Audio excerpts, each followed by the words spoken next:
y'all, it's Mr. Allen back again with another video. Welcome to the channel, and any support you would show to the channel or the video would be much appreciated. With that, let's get right into it. Today we're going to be doing a little top 5 kind of video again. We're doing another Dragon Ball Z related one. We're celebrating Dragon Ball Z here on the channel, and we're doing a few little videos like this. Today's top 5 is going to be about my top 5 Dragon Ball movies of all time. And with that, let's get right into it. My opinions on the top 5 Dragon Ball movies. Number 5 is the Broly movie, the original Broly movie, the legendary Super Saiyan, and yeah, the very original one, the one that was like very similar to the newer one, but like the old one, you know what I mean. And this this created the GOAT that is Broly, and that's why it's here at number 5.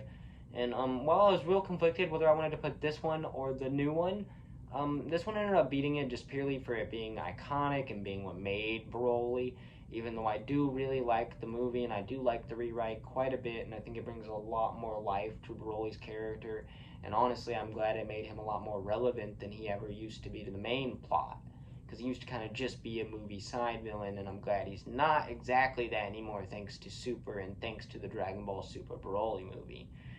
But the original movie is where it's at. That had, to me, it's just still so iconic, and I will never forget the first time I saw Broly on screen and I saw that movie on screen. Also, it's interesting to go back and watch that fight and see just all the different circumstances from the new movie, and also to see Broly totally different power scale fighting normal Super Saiyans compared to how he fought Super Saiyan gods in the new Broly movie. With that, let's get into number 4. Number 4 is going to be the Cooler movies, and I do mean all of them. I'm tying all of them here. I love all of the Cooler movies. Heck, I like Cooler pretty much as I like Frieza. If anything, I kind of think that, I'm not sure if it's just the English voice actor that used to play Cooler or what, but maybe I like Cooler even a little more. And the fact that he just kept coming back, oh, it was so good. Really, I question if there's a chance Cooler will ever come back again for us, just because they keep bringing back Frieza, so why not bring back Cooler again, just for the fun of it. We can always have Goku or Vegeta or whatever eliminate him again, but I'm just saying Cooler is one of the better villains in the entire Dragon Ball series, let alone, he's definitely one of the standout movie villains. And for me, I loved all of these movies, and they're definitely some of the standout Dragon Ball moments in general for me. And I'll never forget the dramatic original end of Cooler, the dramatic comeback of Cooler on Planet Namek. Whatever it was awesome movies here, and I would recommend all the movies I've mentioned so far to any Dragon Ball fan, and definitely anyone that just hasn't watched many Dragon Ball movies and plans to try to give a few a watch because they've been watching the series or anything like that. With that, let's get into number 3. Super Dragon Ball Heroes. This movie is the newest Dragon Ball movie as far as I know, really. And I love it. And that's kind of why it's here. It's because I watched this movie rather recently, and I love this movie. And it's maybe not the best Dragon Ball movie of all time, but it's one of the best. And I definitely think it did a lot of things that I really like to see. And I hear that Dragon Ball Super has just kind of been continuing those things that did really well in this movie, and that's awesome. First off, shout out to my boy Gohan and Piccolo, who got the spotlight in this movie that they deserved, alongside the long-awaited power-ups that they needed to be able to compete with our stronger characters. Well, I'm not going to sit here and say they're on the exact level of them. While I kind of personally believe Gohan might be, I think Piccolo might be a little, a little less than a god still. It's a good power up for him, and it's cool to see him get something similar to Super Saiyan with the orange Piccolo form and the Beast Gohan form, which I am a huge fan of, and I loved that they got these new forms. I love to see them featured. I thought this movie was visually really nice. And I will say that the use of CGI was way better at points than others, but I think people were way too hard on the CGI use in this movie. And I think that they were just trying something different from the previous movie, because Broly had a few bad comments about its flatter visual style. and them just not being able to make the visuals pop like they did in the Battle of the Gods movie and in the Resurrection of Frieza movie, which had very stunning visuals. That's not to say that I don't think Broly had great visuals, but at that point, I think the people that were making the Dragon Ball movies might have been getting worried that those movies were getting stale. But I'm gonna say this: no normal movies, no normal animated movies ever gonna go anywhere. We're gonna get another normal Dragon Ball animated movie. I don't think one semi 3D one is gonna hurt anything.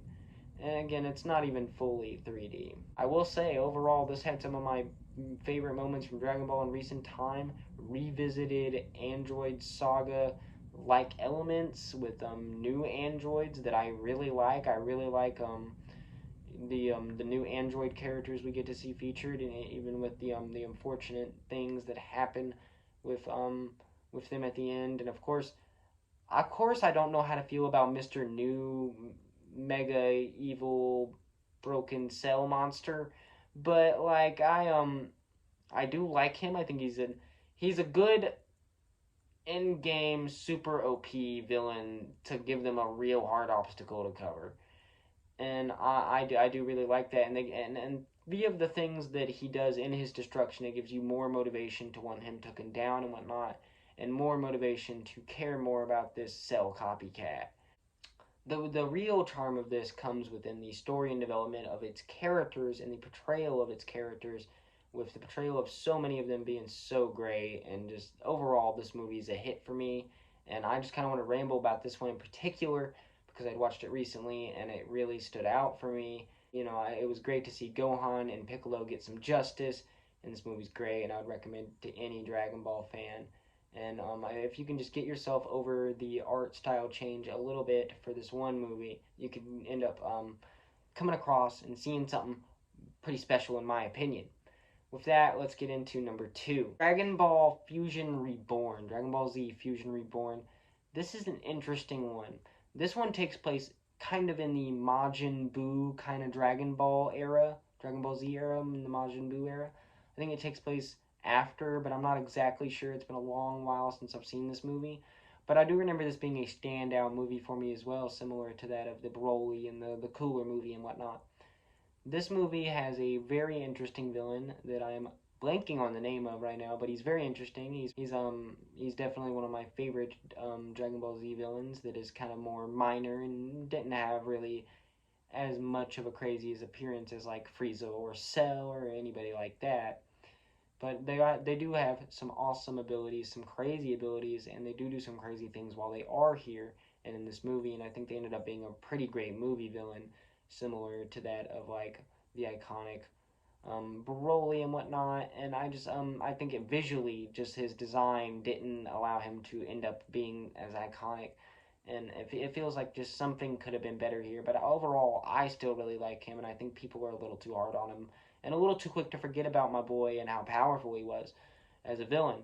But the real highlight is the overall characters and the scenarios in this story, and getting to see Vegeta and Goku work one-on-one with each other so much throughout the movie. And the plot of this one really is the highlight, and of course at the end, to take our main bad guy out, the normal fusion into Gogeta and then into Super Saiyan Gogeta is just absolutely crazy, and just crazy to see and awesome. And who doesn't love the Gogeta fusion? And that's probably in my opinion, best look we've gotten at the Gogeta fusion, other than Dragon Ball Super Broly. Another really great movie, and I would recommend it to any Dragon Ball fan and almost any anime fan, really, at this point. We're getting, top 3 heavy hitters here.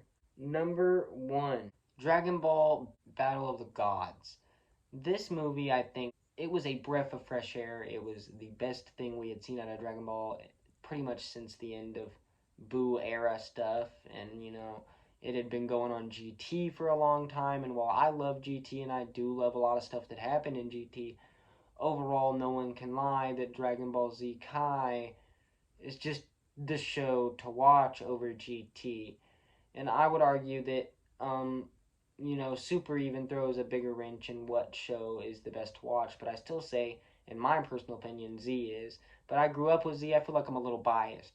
This movie is just awesome. It had Whis and Beerus, which Beerus is one of my favorite Dragon Ball characters probably ever now, and he's definitely like top five probably forever now.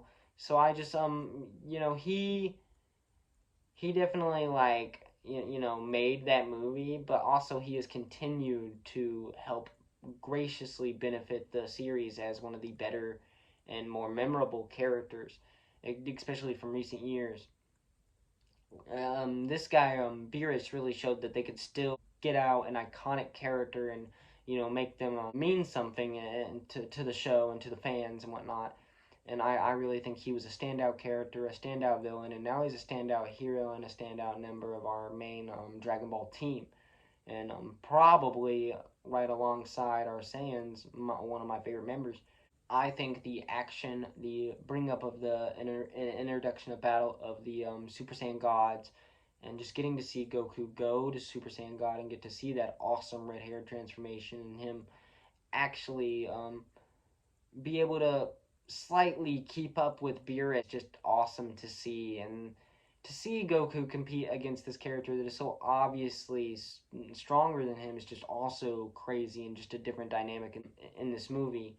And I just think this is probably the best Dragon Ball movie ever to me. I find myself finding this one having the most rewatchability, the most laughs that are genuine, the most cool moments for shock value, the most love and care. The on this, just for its time especially, were just absolutely stunning.